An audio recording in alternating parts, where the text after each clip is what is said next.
ఈ లెక్కన ఇందాక వైఎస్ రాజశేఖర రెడ్డి గారు బ్యాక్ టు మన ఆ విషయానికి వస్తే, ఈ లెక్కన వైఎస్ రాజశేఖర రెడ్డి గారు ప్రిడిక్షన్ అయితే మీరు చేశారు. ఒకవేళ ఆ ప్రిడిక్షన్ ఆయనకి చేరి ఉంటే, ఆ రెమెడీ జరిగి ఉంటే ఆయన ఈరోజు మనతో ఉండి ఉండేవారా? అసలు ఆయన హెలికాప్టర్ ఎక్కనియకపోతుంటే. అచ్చా. ఎందుకు అడుగుతున్నానంటే, వైఎస్ రాజశేఖర రెడ్డి గారు మీకు చాలా క్లోజ్ అని మీరే చెప్పారు ఇందాక స్టార్టింగ్లో. మీకే కాదు, మొత్తం ఉమ్మడి ఆంధ్రప్రదేశ్ రాష్ట్ర ప్రజలందరికీ కావాల్సినటువంటి వ్యక్తి. అందుకే అంతమంది చనిపోయారు ఆ మహానేత చనిపోయినప్పుడు, ప్రాణం విడిచినప్పుడు. సో అటువంటి మహానేత ఈరోజు బతికుంటే ఈరోజు పరిస్థితి ఇలా ఉండేది కాదు కదా అని రకరకాలుగా. అయితే ఇక్కడ ఇంకొకటి ఉంది. మీరు వైఎస్ రాజశేఖర రెడ్డి మరణాన్ని సింగిల్గా ఎప్పుడు చూడకండి. ఇప్పుడు లైఫ్లో సింగిల్గా చూడకండి. వైఎస్ రాజశేఖర రెడ్డి మరణం వల్ల ఉమ్మడి ఆంధ్రప్రదేశ్లో ఒక 7 ఇన్సిడెంట్స్ జరిగినాయి. వైఎస్ రాజశేఖర రెడ్డి మరణం, తెలంగాణ ఏర్పాటు, రోషయ్య ముఖ్యమంత్రి, కిరణ్ కుమార్ రెడ్డి ముఖ్యమంత్రి, చంద్రబాబు నాయుడు ముఖ్యమంత్రి, జగన్ ముఖ్యమంత్రి, రేవంత్ రెడ్డి ముఖ్యమంత్రి, కేసీఆర్ ముఖ్యమంత్రి. ఒక వ్యక్తి చనిపోవడం వల్ల 2 తెలుగు రాష్ట్రాలను శాసించగలిగినటువంటివి ఇన్ని జరిగినాయి. నేను జగన్ జైలుకు పోతాడని చెప్పిన. ఎట్లా పోతాడు అని ఒక పొలిటీషియన్ అడిగిన నన్ను. రాజశేఖర రెడ్డి లేకపోతే జగన్ జైలుకు పోవడం ఎంతసేపు 5 నిమిషాల పని అని చెప్పిన. అంటే నా ప్రిడిక్షన్ ఒక రాజశేఖర రెడ్డికి సంబంధించిన ప్రిడిక్షన్ కాదు ఇది. రాజశేఖర రెడ్డి లేకపోతే కేసీఆర్ సీఎం అవుతాడు, తెలంగాణ వస్తుంది, అనుకోకుండా రోషయ్య సీఎం అయ్యిండు, అనుకోకుండా కిరణ్ కుమార్ రెడ్డి సీఎం అయ్యిండు, తెలంగాణ ఏర్పడ్డది, తర్వాత అక్కడ చంద్రబాబు నాయుడు సీఎం అయ్యిండు. సో ఇన్ని మార్పులు జరిగినాయి ఒక్క డెత్ వల్ల. ఆ ఒక్కరోజు ఆయన హెలికాప్టర్ ఎక్కకుండా ఉంటే ఇవాళ ఈ టాపికే మనం మాట్లాడేవాళ్ళం కాదు. తెలుగు రాష్ట్రాలు విడిపోవడం అనే సబ్జెక్టే లేదు. జగన్ జైలుకు పోయే పద్ధతే లేదు. ఎంతమంది గుండె వేసి వస్తుండేనో ఆయన బతికుంటే భయానికి. సో ఆ కాన్సెప్ట్ వేరే ఉంటుండే, అది వేరే ఉంటుండే, ఆ సబ్జెక్ట్ వేరే ఉంటుండే. సో మీరు అంత క్లోజ్గా వైఎస్ రాజశేఖర రెడ్డితో అసోసియేషన్ ఉందని చెప్పి మీరు ఇందాక చెప్పినట్టే, ఆయన చనిపోయినప్పుడు ఎలా ఫీల్ అయ్యారు మీరు? నాకు బయటికి రావడానికి 1 మంత్ పట్టింది. 1 మంత్ పట్టింది.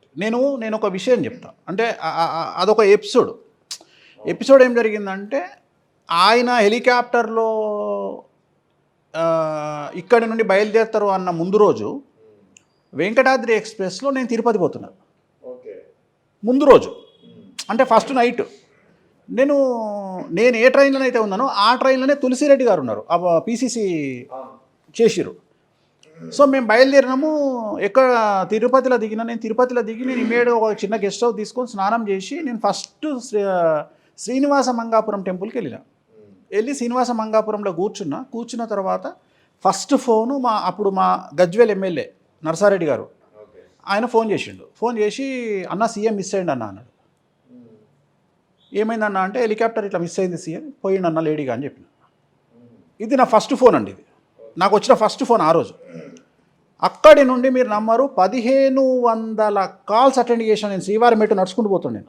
ఆ రోజు నేను శ్రీవారి మెట్టు నడుచుకుంటూ వెళ్తున్నా, శ్రీనివాస మంగాపురం నడుచుకుంటూ పైకి వెళ్తున్నా. కంటిన్యూగా 1500 కాల్స్ మాట్లాడిన. మొత్తం ప్రోటోకాల్ పీపులే ఆల్మోస్ట్ ఆల్. ఉమ్మడి తెలుగు రాష్ట్రంలో మినిస్టర్ల ఓఎస్డీలు, మినిస్టర్లు, ఎమ్మెల్యేలు, పెద్ద ఐపీఎస్లు వీళ్ళ ఫోన్లు మాట్లాడిన ప్రతి ఒక్కళ్ళు. ఎందుకంటే నేను ఇంతకుముందు మీకు ఒక మాట చెప్పిన, నేను ఆల్రెడీ వీళ్ళందరికీ చెప్పున్నా అని చెప్పిన కదా. వాళ్ళందరూ అప్పుడు నాకు ఫోన్ చేసిర్రు, మీరు చెప్పింది నిజమయ్యేటట్టుంది, సీఎం మిస్ అయ్యిందట అని. అంటే నేను ఏమన్నా అంటే అప్పటికి ఇంకేం జరుగుతుంది టీవీలలో చర్చ అంటే, నడుచుకుంటూ వస్తుండు, అక్కడ నుండి వస్తుండు, బండి మీద వస్తుండు, కార్లు వస్తుండు. నేనేమన్నా అంటే మీరు మర్చిపోండి లేడు అని చెప్పేసిన. రాజశేఖర రెడ్డి గారు లేరు, మీరు మర్చిపోండి అని చెప్పిన తర్వాత నేను కొండపైకి వెళ్ళిన తర్వాత ఆ రోజు దర్శనం చేసుకొని, ఇక్కడ గొడవలు అయితే ఏమో మళ్ళీ. ఎందుకంటే ఇప్పుడు ఆయన జాతకం ఎలా ఉందంటే ఏం చెప్తారు? నేనే తిప్పి మాట్లాడతా అంటే మీరు తిప్పి మళ్ళీ తీసుకొచ్చి my intention is not like that, just like that అడిగాను. If you willing to answer then only you answer please. So ద్వితీయంలో గురువు ఉన్నాడు. ద్వితీయంలో గురువు ఉంటే ఏమవుతుందో అందరికి తెలుసు. బాగుంది. ఇది ఎంతకాలం ఉంటుంది ఆయనకి? బాగుంది అనేది చెప్తున్నది మీరు? 8 ఏళ్ళు ఉంటుంది. 8 ఏళ్ళు. సో 2029 పక్కా వీకెండ్ అది మాట్లాడదాం అప్పుడు. అప్పుడు మాట్లాడు. చాలా జరుగుతాయి. సరే, వైఎస్ రాజశేఖర్ చాలా జరుగుతాయి. చాలా జరుగుతాయి. చాలా జరుగుతాయి అంటే ఎటువంటి? Can we guess, can we predict? ఒక్క తెలుగు రాష్ట్రమే కాదు, ప్రపంచవ్యాప్తంగా, భారతదేశ వ్యాప్తంగా చాలా జరుగుతాయి. చాలా అంటే చాలా జరుగుతాయి అంటే ఎటువంటి? ఎవ్వరు ఊహించినటువంటి సంచలనాలు జరుగుతాయి.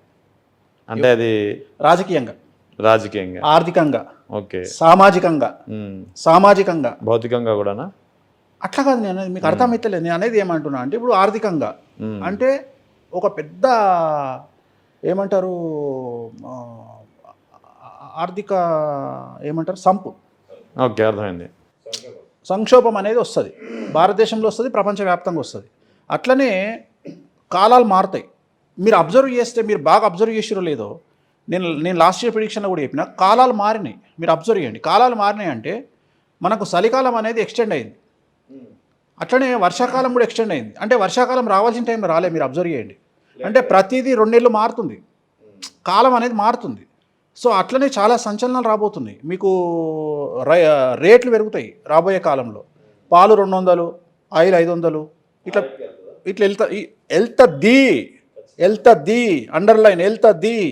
వర్షాభావ పరిస్థితులు ఉంటాయి. హైదరాబాద్లో, తెలంగాణలో వాటర్ దొరకదు, తాగడానికి వాటర్ దొరకదు, గ్రౌండ్ లెవెల్ తగ్గుతుంది. సో ఇంకా చాలా జరుగుతాయి. అంటే నేను అనేది ఏంటంటే, రేట్ల దగ్గర నుండి మొదలుకుంటే, రాజకీయాల దగ్గర నుండి మొదలుకుంటే, మీడియా దగ్గర నుండి మొదలుకుంటే, వ్యాపారాల దగ్గర నుండి మొదలుకుంటే, ప్రతి విషయంలో మీరు సంచలనాలు చూడబోతారు. కారణము, గురువు అతిచారంలోకి వెళ్ళాడు. గురువు అతిచారంలోకి వెళ్ళడం అనేది నాకు తెలిసినంత వరకు నాకు గుర్తు లేదు. అంటే నేను పుట్టినప్పటి నుండి నాలెడ్జ్ లేదు, అంతకుముందు కూడా నాలెడ్జ్ లేదు. ఒకవేళ నా దగ్గర ఉన్న 150 సంవత్సరాల పంచాంగం తీసినా నాకు గురువు అతిచారంలో కనిపిస్తలేడు. అంటే ఇది ఈ చరిత్రలో, ఈ యుగంలో ఇది ఫస్ట్ టైం కనిపిస్తుంది. సో దీని ఎఫెక్ట్ ఎట్లుంటుందిగా, అర్థమైందా మీకు? సో ఇది రాబోతుంది, 30 ఏళ్ల తర్వాత రాబోతుంది. చాలా సంఘటనలు జరుగుతాయి. సో చాలా సంఘటనలు జరుగుతాయి. ఈ శని కూడా మీనంలోకి రావడం, మళ్ళీ మేషంలోకి రావడం, అంటే మళ్ళీ స్టార్టింగ్ నుండి వస్తాడు శని. అంటే 12 రాసుల్లో మేషం స్టార్టింగ్ రాశి, మళ్ళీ అక్కడికి శని వస్తున్నాడు నెక్స్ట్ ఇయర్ జూను. సో చాలా జరుగుతాయి, చాలా అంటే చాలా జరుగుతాయి. నేను చెప్పదలుచుకున్న పాయింట్ ఏంటంటే, ఎవరెవరికి ఎందుకు కళ్ళు నెత్తికెక్కుతాయి అనేది మనకు ఐడియా లేదు. ఒకడికి డబ్బు మదం, ఒకడికి పదవి మదం, ఒకడికి పవర్ మదం, ఒకడికి నాని మదం. సో ఈ మదాలన్నీ దిగిపోయే రోజులు త్వరలో ఉన్నాయి. సో నేను అనేది ఏంటంటే, నీ కుటుంబము, నీ భార్య, నీ పిల్లలు, నీ 5 ఏళ్ళు నోట్లకు పోతాయా లేవా, జాగ్రత్తగా బతుకు, లో లెవెల్లో బతుకు, డబ్బు దాచిపెట్టుకో, లిక్విడ్ మనీ దగ్గర పెట్టుకో, 6 నెలలకు సరిపడా గ్రాసం దగ్గర పెట్టుకో. అంటే బియ్యము, పప్పు, ఉప్పు, నూనెలని దగ్గర పెట్టుకో. జాగ్రత్తగా ఉండు. అన్నిటికీ ముఖ్యం ఆరోగ్యాన్ని జాగ్రత్తగా చూసుకో. అన్నిటికీ ముఖ్యం పిల్లల్ని జాగ్రత్తగా చూసుకో.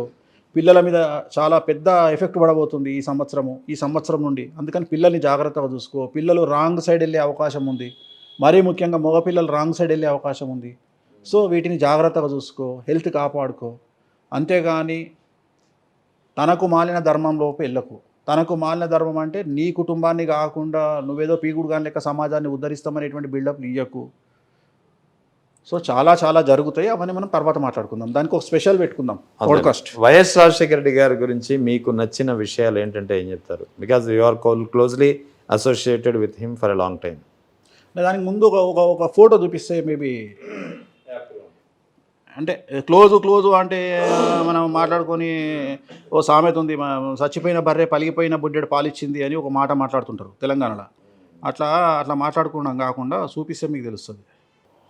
ఓకే, ఇది ఫోటో. పెద్ద అయినాక నేను కొబ్బరికాయ ఇస్తున్నా, అగ్గిపెట్టిస్తున్నా. అర్థమైంది. పక్కన విజయమ్మ, సుబ్బారెడ్డి గారి భార్య, వివి వినాయకు, ఈ పక్కన ప్రభాస్, ఈ పక్కన ప్రభాసు, ఈ పక్కన రవీంద్రనాథ్ రెడ్డి గారు, పెద్ద బావమరిది.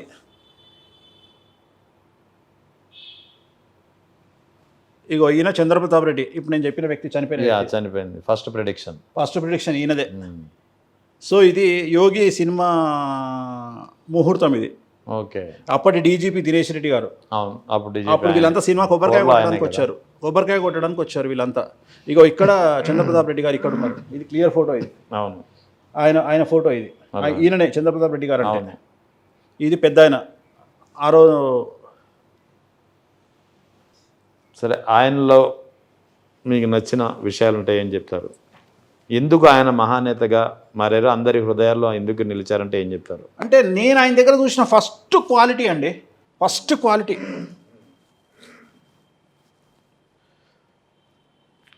శత్రువును కూడా క్షమించగలిగినటువంటి గుణం.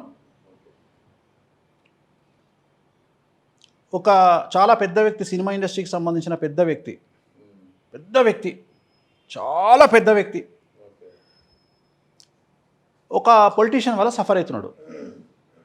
Same party, Congress party politician వల్ల సఫర్ అవుతున్నాడు. సఫర్ అయితే ఆయన నాకు తెలుసు బాగా. ఈ సినిమా పర్సను వేరే కమ్యూనిటీకి సంబంధించినటువంటి వ్యక్తి, టోటల్ కాంగ్రెస్ పార్టీకి వ్యతిరేకమైన వ్యక్తి, టీడీపీ వ్యక్తి చెప్తున్నా. అది కూడా నాకు బాగా సన్నిహితుడు ఆయన. నాకు ఆయన దగ్గరికి పోవడానికి రూట్ లేదా, ఏం చేయాలి అన్నాడు. నేను తీసుకుపోతా సార్ అన్న. నాకు ఈయనంటే చాలా ప్రేమ. తీసుకుపోయి డైరెక్ట్ పెద్ద ఆయన దగ్గర కూర్చోబెట్టిన. నన్ను బంగారం అని పిలుస్తుండే పెద్ద ఆయన. ఏంటి బంగారం అంటే, సార్ ఇది పరిస్థితి, మరి ఈయన బాగా సఫర్ అవుతాడు, మా గవర్నమెంట్ నేనేం చేయదండి, నీ జోలికి రాదు, మీరు ధైర్యంగా వెళ్ళండి. మా గవర్నమెంట్ మీ జోలికి రాదు, మీరు ధైర్యంగా వెళ్ళండి. కానీ మిమ్మల్ని టార్గెట్ చేస్తుండు కదా పర్సను, ఆయన సంగతి మీరు చూసుకోండి, ఆయన విషయం నేను నిలబెట్టా. మేమైతే మా గవర్నమెంట్ మీకు అగెనిస్ట్ కాదు. ఈయన అదృష్టము, ఆ టార్గెట్ చేసిన పొలిటీషియను 6 నెలలకు చచ్చిపోయాడు. ఈయన సేఫ్. ఈయన ఏమన్నాడు, అరే నువ్వు ఇంత రెస్పెక్ట్ ఇస్తుండు నీకు అన్నాడు. గదే రాజశేఖర రెడ్డి గొప్పతనం. ఇంతకంటే ఏం చెప్తా? ఇప్పుడు ఇంత చిన్నగా ఉన్న వయసులో కూడా నాకు ఒక పని ఉండే ఆయనతో. నాకు పని ఉన్నప్పుడు నేను ఒక రిజిస్ట్రేషన్ ప్రాబ్లం వచ్చింది నాకు. రిజిస్ట్రేషన్ ప్రాబ్లం వచ్చినప్పుడు, ఇప్పుడు జనరల్గా మనం ఎవరైనా ఏం ఆలోచిస్తాము, మనకి ఏదైనా కష్టం వచ్చినప్పుడు మనకు తెలిసిన వాళ్ళు మనల్ని ఆదుకుంటారని ఆలోచిస్తాం. నేనేం చేసిన, సార్ నాకు ఈ ప్రాబ్లం వచ్చింది. ఏమొచ్చిందా? ఇగో పలాని రిజిస్ట్రేషన్ ఆఫీస్లో నాకు ఈ ప్రాబ్లం వచ్చింది. నువ్వు ఎక్కడు? నువ్వు పలాని దగ్గర ఉన్నా. నేను అక్కడ కూర్చున్నా. రిజిస్ట్రార్ బయటకు వచ్చి నా కార్ దగ్గరకు వచ్చి సంతకం తీసుకొని పోయాడు. అంటే ఇవి తప్పులా ఉప్పులా నాకు తెలియదు. నాకు పనిచేసి పెట్టి నాకు గొప్ప. నాకు అనవసరం అవన్నీ. నాకు తెలంగాణలో ఒక దగ్గర పెద్ద ప్రాబ్లం వచ్చింది, లీగల్ ప్రాబ్లం వచ్చింది. నేను ఒక ల్యాండ్ ఒకటి ప్రాబ్లం ఉంటే, నేను ఇప్పుడు మనకు పెద్దవాళ్ళు తెలుసు అంటే మనం ఏం చేస్తాం, ఏదో సెటిల్మెంట్ చేస్తాం కదా. సో ఆయన నాకు సీఎంఏ మన చేతులు ఉన్నాడు, మనకి ఎట్లా అనిపిస్తుంది అని మనం పోయి ఒక సెటిల్మెంట్ చేస్తే అదొక ఇష్యూ అయింది. నేను ఎప్పుడు జెన్యునే చేసిన, నేనేం తప్పు చేస్తే నా మీద ఏదో రాంగ్ కేసులు ఏదో పెట్టారు. నేను ఫోన్ చేయగానే డైరెక్ట్ లోకల్ ఎస్పీ వచ్చి, నేను కార్లో కూర్చుంటే నా దగ్గరకు వచ్చి మాట్లాడి, ఏం లేదు సార్ పెద్ద ఆయన ఫోన్ చేశారని చెప్పిపోయి. అంటే నేను అనేది ఇంతకంటే ఏం కోరుకుంటాం? అంటే మన అనుకుంటే ఆయన చేసే పని అట్లుంటుంది అని చెప్తున్నాను. నేను మన అనుకుంటే అంతగానే చేసే పని నేను ఏమంటున్నా అంటే, మన అనుకుంటే ఆయన ఎక్స్టెండ్ ఏ లెవెల్కైనా వెళ్తారు ఇక. నేను అనేది అది. రెండోది, శత్రువు అడిగినా ఆయన చేస్తారు. అంటే నాకు ఈ లింక్ ఏర్పడడానికి కారణం, నేను ఆల్రెడీ 1991లో కోట్ల విజయభాస్కర్ రెడ్డి గారి హయాంలో గవర్నమెంట్ పూజారిగా పనిచేశాను నేను. అంటే ఆయన చేసే శంకుస్థాపనలు, ఆయన చేసే ఓపెనింగ్స్ అన్నిటికీ నేను పూజారిగా చేసిన. అప్పటి నుంచి చెన్నారెడ్డి గారి పీరియడ్లో చేసిన, నేదురుమల్లి జనార్దన్ రెడ్డి గారి పీరియడ్లో చేసిన. అందువల్ల నాకు ఈ లైన్ ఏర్పడ్డది. కాంగ్రెస్లో ఈ పెద్ద మనుషులు నాకు తెలుసు అన్నట్టు, అట్లా నాకు ఒక లైన్ ఏర్పడ్డది. అంతే తప్ప నాకేం సంబంధం, ఈ లైనే కాదు నాది. అనుకోకుండా ఈ లైన్ ఎప్పుడు ఏర్పడ్డది అంటే, ఎప్పుడైతే చంద్రప్రతాప్ రెడ్డి గారితో నాకు సాన్నిహిత్యం ఏర్పడ్డదో, అక్కడి నుండి మెల్లగా వాళ్ళ ఫ్యామిలీ, రవీంద్ర రెడ్డి గారు, ఇట్లా ఏర్పడ్డది. ఈ లైన్ ఏర్పడ్డ తర్వాత పెద్ద ఆయన దగ్గరికి వెళ్ళింది. సో అట్లా ట్రావెల్ అయింది. ఆయన దగ్గర నేను చూసిన గుణం ఏంటంటే, శత్రువునైనా దగ్గరికి తీయగలిగినటువంటి మనస్తత్వం, శత్రువునైనా క్షమించే గొప్ప గుణం. ప్లస్ ఆయన అనుకుంటే ఏదంటే చేసి పెట్టాల్సింది. ఆయన నమ్మితే, ఆయన ప్రేమిస్తే ఏ ఎక్స్టెంట్కైనా వెళ్తాడు. వైఎస్ జగన్ గురించి మీరు ఏమైనా చెప్పాలనుకుంటే ఏం చెప్తారు? రాజశేఖర రెడ్డి గారు రాజన్న కొడుకుగా అంటే జగన్ గురించి ఇక్కడ నేను నమ్మిన సిద్ధాంతము, జగన్ను దగ్గర నుండి చూసిన నేను, నాకు తెలిసిన జగన్ను విశ్లేషణ చేయాలి అంటే, జగన్ అనే వ్యక్తి మొండివాడు. జగన్ అనే వ్యక్తి నేను కష్టాల్లో నుండి బయటికి రావడానికి కారకుడు. ఎట్లా? ఆయన ఇన్స్పిరేషన్గా తీసుకున్నాను నేను. ఒక సీఎం కొడుకు, ఒక యువరాజు, జీవితాన్ని లగ్జరీగా నడిపినటువంటి వ్యక్తి జైలుకు పోయి అన్ని నెలల పాటు జైల్లో ఉండి పిచ్చిలేసి రాకుండా బయటికి వచ్చి యుద్ధం చేసి మళ్ళీ జనాల్లోకి వెళ్ళి గెలిచాడు. సో నేనేం మాట్లాడతా అంటే, జగన్ లాంటి వ్యక్తుల గురించి మాట్లాడుకుంటే నేను ఒక తొప్పాసగాన్ని. సో నాలాంటి ఎందరికో జగన్ ఇన్స్పిరేషన్. లైఫ్ని ఎలా స్ట్రగుల్. సో జగన్ ఏం చేస్తాడో అవన్నీ అనవసరం. జగన్ ఏం చేస్తాడో అవన్నీ అనవసరం. ఇక్కడ జగన్ ఎందుకు నాకు ఇష్టం, వైఎస్ జగన్ ఎందుకు ఇష్టం అంటే, YS Jagan only because of ఆయన గుండె ధైర్యము, ఆయన మొండితనము నాకు పిచ్చి. అంటే ఈ జనరేషన్ కావాల్సిందే అది. ఈ జనరేషన్కి అదే కావాలి. ఆ రెండే నేను నేర్చుకున్నాను ఆయన దగ్గర నుండి. ఇంత ట్రోలింగ్లో, ఇంత భయంకరమైన దాడి నుండి నేను ఇవాళ సస్టైన్ అవుతున్నా అంటే కారణం దానికి వైఎస్ జగన్మోహన్ రెడ్డి నా ఇన్స్పిరేషన్. ఓకే. అండ్ ఇంకొక ముఖ్యమైన విషయము, వైఎస్ జగన్మోహన్ రెడ్డి తన ఒరిజినాలిటీని వదిలిపెట్టి రాజశేఖర్ రెడ్డి లాగా రూపాంతరం చెంది రాష్ట్రాన్ని పాలించినటువంటి పీరియడ్ 2024 వరకు. Underline Jaganmohan Reddy original character వదిలిపెట్టి, YS Jaganmohan Reddy original character వదిలిపెట్టి తండ్రి రాజశేఖర రెడ్డిలో పరకాయ ప్రవేశం చేసి అడ్మినిస్ట్రేషన్ చేసినటువంటి పీరియడ్ 2024. రాబోయే కాలంలో రాజశేఖర రెడ్డి పరిపాలిస్తాడో తెలియదు. రూపాంతరం చెందిన జగన్మోహన్ రెడ్డి పరిపాలిస్తాడా, జగన్మోహన్ రెడ్డి ఒరిజినాలిటీ పరిపాలిస్తుందా తెలియదు. ఒకవేళ ఆయన వస్తే ఎవరు పరిపాలిస్తారో తెలియదు మనకు. ఒకవేళ రాజశేఖర రెడ్డి వరకాయ ప్రవేశం చేసిన జగన్మోహన్ రెడ్డి పాలిస్తే బాగానే ఉంటుంది. అది జాతకాలు చెప్తాయి. ఇప్పుడు ఆ జాతకాల జోలికి వెళ్ళట్లేదు కాబట్టి, మనము చెప్దాం. జాతకాలు అర్థమైంది నాకు. ఎవరెవరికి ఏమేమి ఉంటాయి, ఎవరెవరు ఏమేమి వస్తారు,